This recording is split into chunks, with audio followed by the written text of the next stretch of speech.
Hi, I'm Pollyanna from Carbon Positive Australia, and I'm here at our Stony Shoot site with Sam from Future Forests, who is doing all the planting work.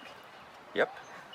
And we're just now in the area that's been worked on for bush regeneration. So, Sam, can you tell us about the country we're on and the ecosystem that's regenerating here?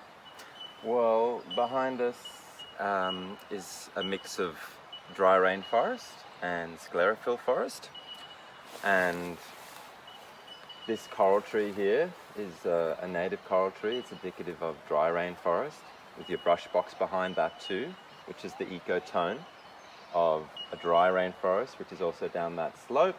And as we get further up the slope, we'll get ironbark and angophora and those sclerophyll hardier eucalyptus species, and that's represented in the plantings.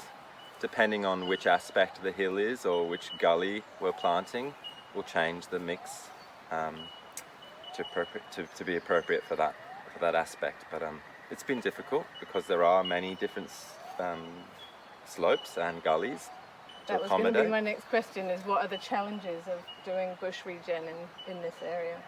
Well, this year's been the amount of rain, Yeah. but the access is difficult. But I've worked in this type of country for at least 6 to 7 years now, and I'm used to the slippery ground and the clay soil, and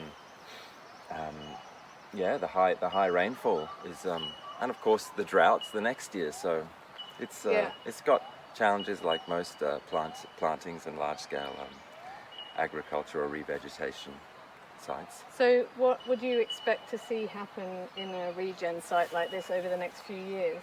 Well, after getting rid of the lantana, which was, starting to get right over some of these smaller rainforest species, and it was really spreading through that bottom area near the creek where it was a bit wetter, we'll get rid of the lantana, which we've already treated it, and that will just make room for all of the lovely native seedlings which will pop up through the duration of the project. So by the end of 3 years, you'll have a much denser canopy. You'll get further regeneration from these trees which expand outwards this way, and you'll also,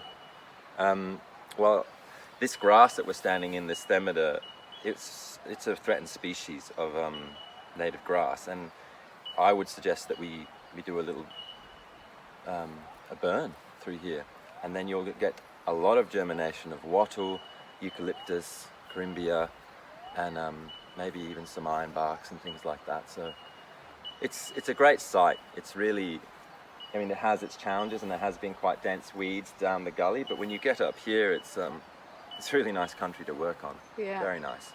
So tell us about the endangered species that you've found when you've been doing the bush regen work.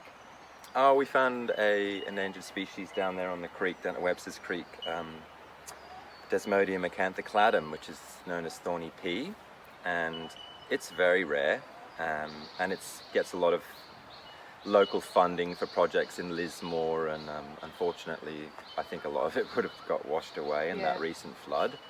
But we've done massive plantings along creek lines in Lismore to encourage it, so it was a very nice find to find it here in Webster's Creek, and it hasn't been cited here before on any of their maps, so I just called up the LCC and told them, and they jot it down and make a new record of its distribution. But that's one, and I'm sure we'll come across some more threatened species apart from this grass as well, which was a lovely find.